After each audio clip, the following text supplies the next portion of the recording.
Hello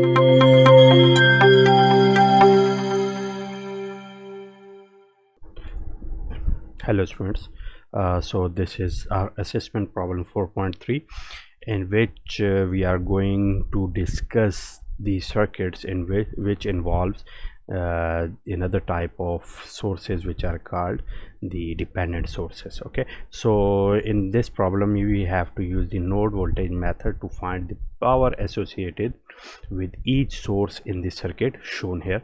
Okay, so we have basically three sources, and we have to find the power associated with these three sources. Here we have this type of source, which is basically the dependent source, and the value of this is basically the dependent current source, and the value of its output basically depends upon the I1. And what is I1? I1 is the current which is flowing through the 6 ohm resistor. So let us start this question. So in order to formulate our node formulate all the descriptions for the node voltage method, we have to first transform this one into the simplified version, which we have been using in our node voltage method related questions. So the first thing here will be this one. This is the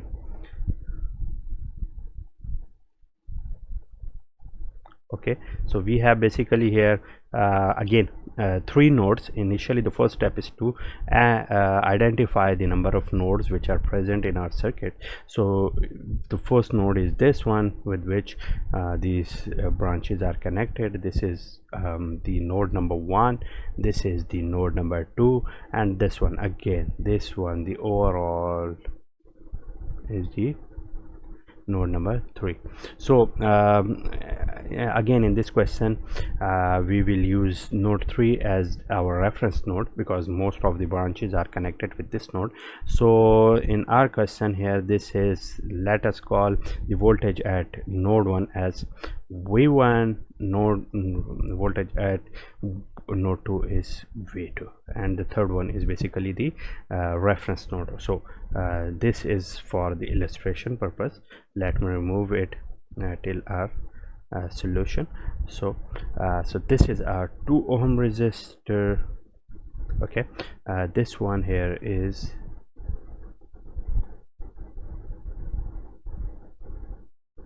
okay, so this is the node 1, this is node 2. So this is the 8 ohm resistor, this is the 4 ohm resistor. Similarly here we have a 6 ohm resistor and a source of 5 volts.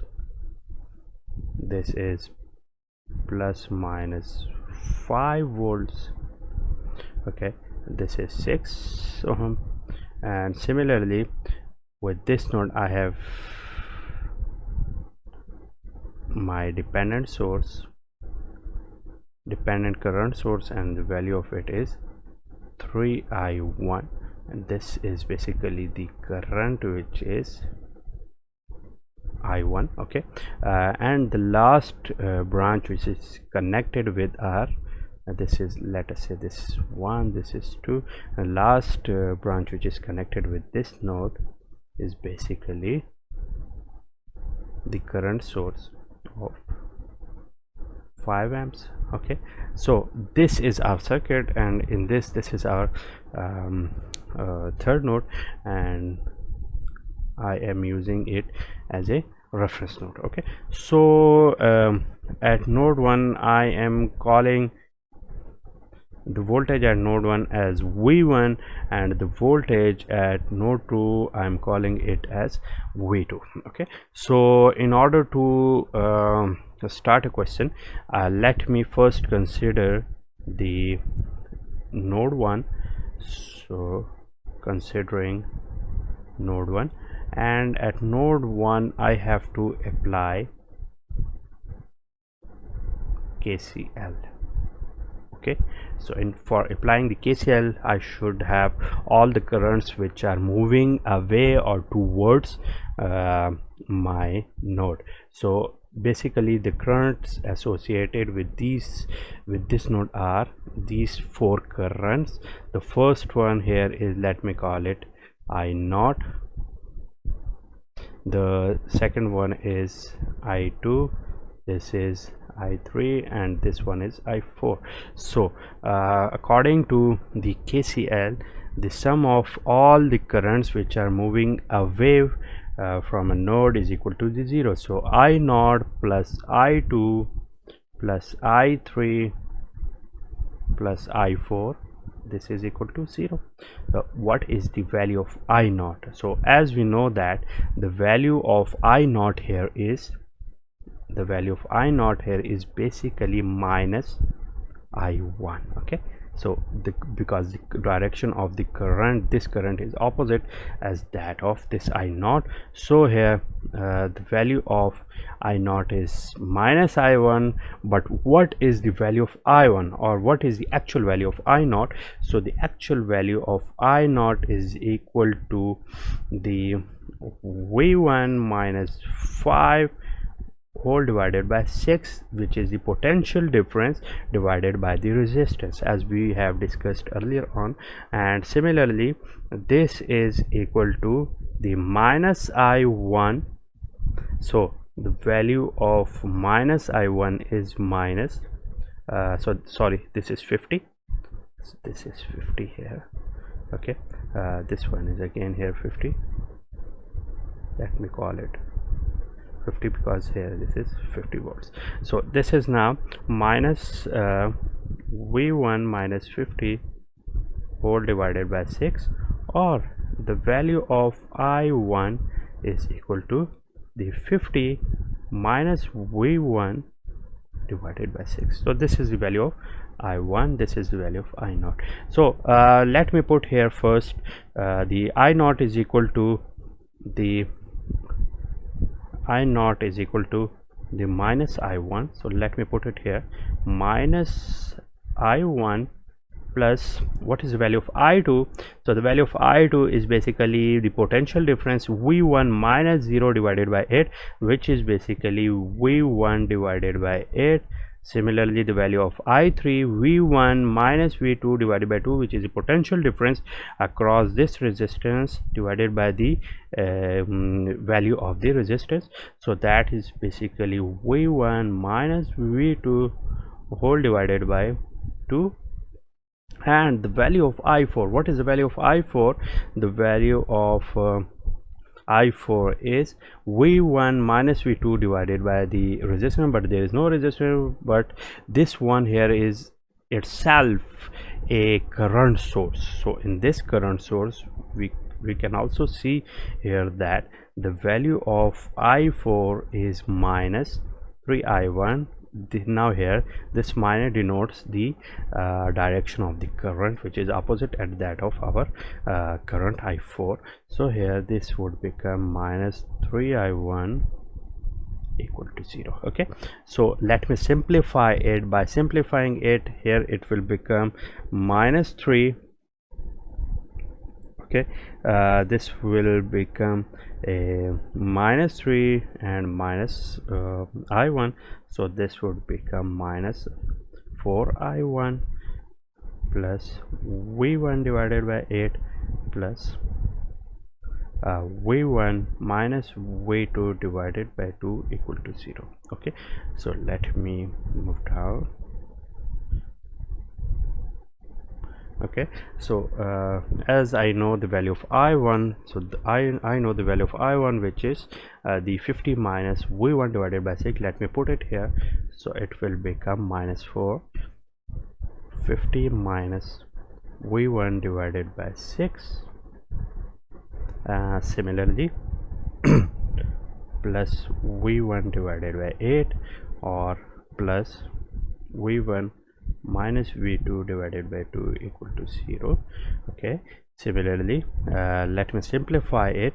So by simplifying it, I will get this one is 2, this is 3. Okay, so minus 2 will be multiplied inwards, so I will get here minus 100 and plus 2v1 whole divided by 3. Similarly, v1 divided by 8, v1 minus v2 divided by 2. So now here this is the equation. Taking the LCM here the LCM would be the 24.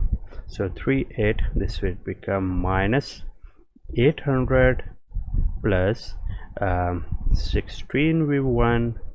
Similarly here it will become plus 3 v1 and plus 12 v1 minus 12 v2. This is equal to 0. Okay, so let me again move down. By simplifying it again, this 24 will go towards the right side and it will be multiplied by the 0 and will become 0. So this equation would be minus 800. This is 16 v1 plus 3 v1, and then this 12 v1. This would become the 31 v1, and similarly minus 12 v2.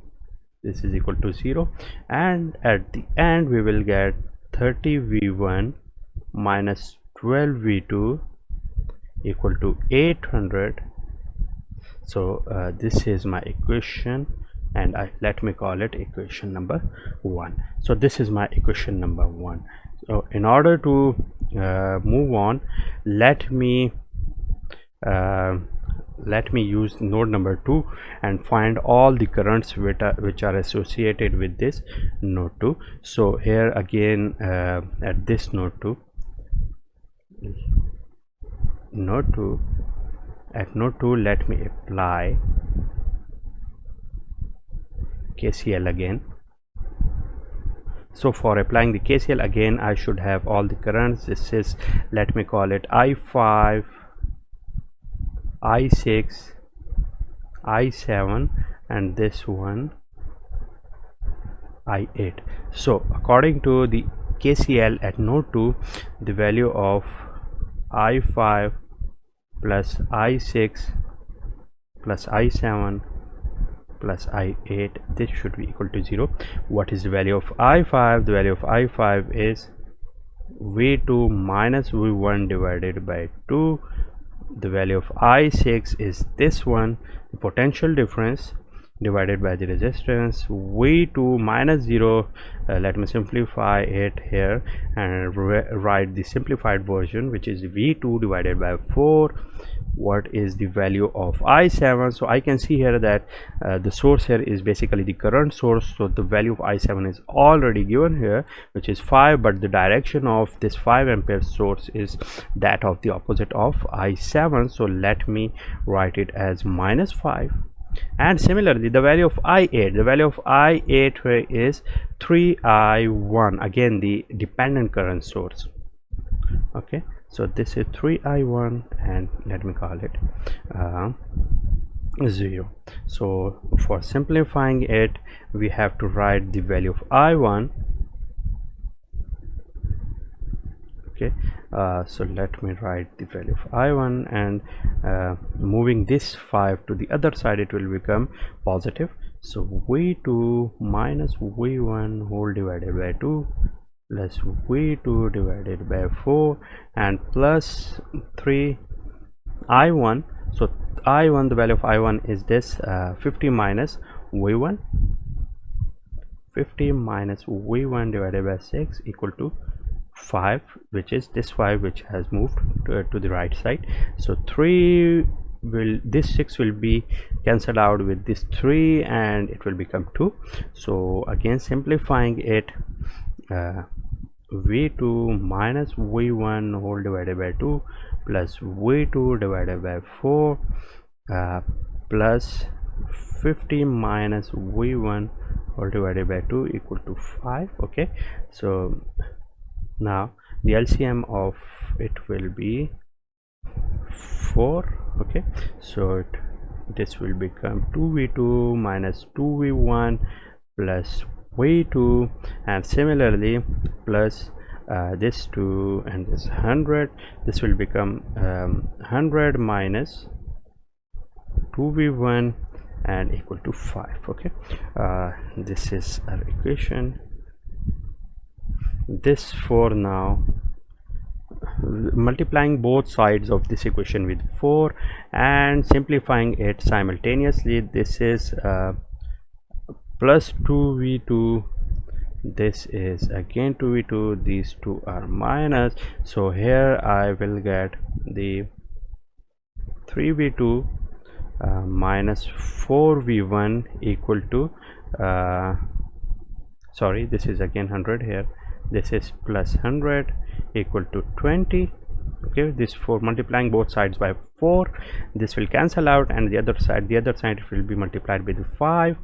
So again minus, rearranging it, minus 4v1 plus 3v2, moving it to the other side, it will become minus 100 plus 20 will be minus 80. So let me call it equation 2. So now we have two equations, two unknowns. Okay, we have two equations, two unknowns, so we can easily find out the values of our unknowns, which are v1 and v2. So but for solving it, let me multiply equation number 2 with 4 and then adding it with equation number 1. Okay, so let me do all this calculation with black color. So by 1 equation number 1 plus 4 2, okay, this is the 4 multiplied by equation number 2. Okay, so by writing them here, 3v1 minus 12v2 equal to 800. Okay, and multiplying this equation with 4, this will be minus 16v1 plus 12v2 equal to minus 320. Okay, now adding them together, these two will cancel out. Here I will get 15v1, here I will get 480. So ultimately the value of v1 will be equal to the 32 volts.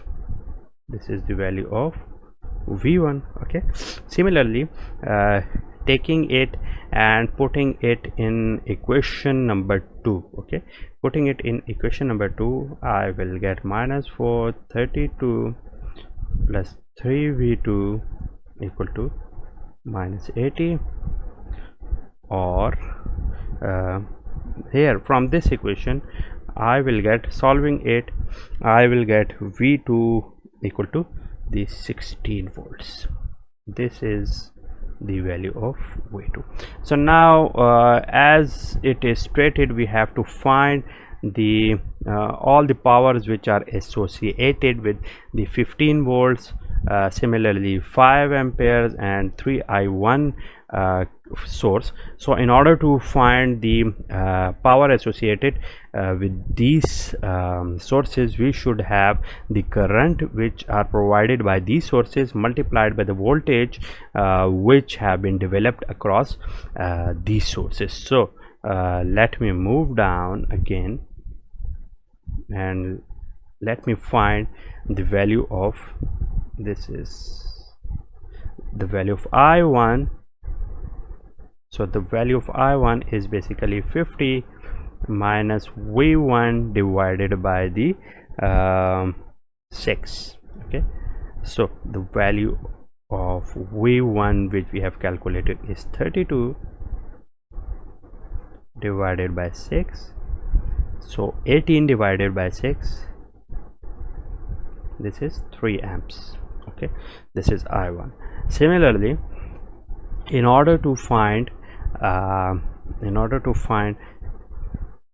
the value of power here, we should have the developed voltage here. So the developed voltage here is basically the V2 which have been developed. Also here it is the same node with which 4 ohm and 5 ampere sources are connected. Similarly here, in order to find the power potential difference here, which is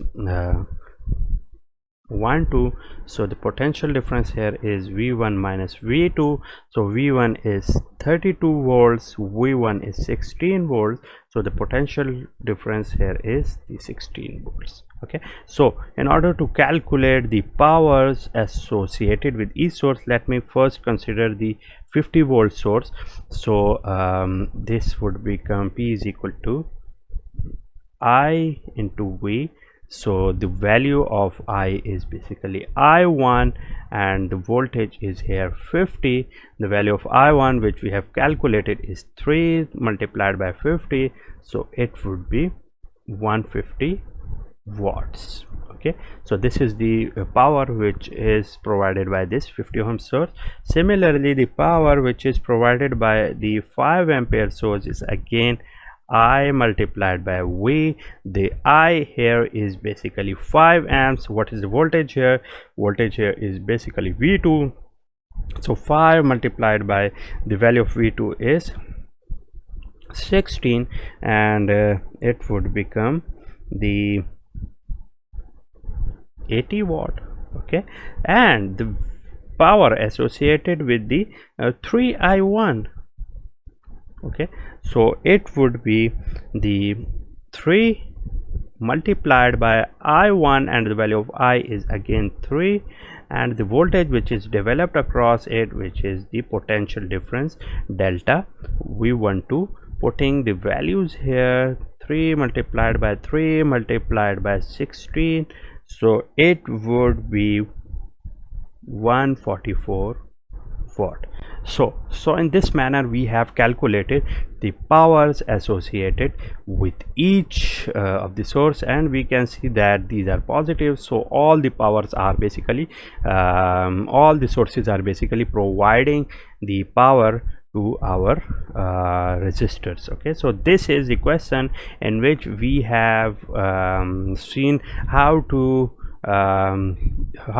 solve the questions which involve the dependent sources. So that's it, and I hope you have understood all the steps which we have used in this question, and I'll see you in the next class. Thank you so much.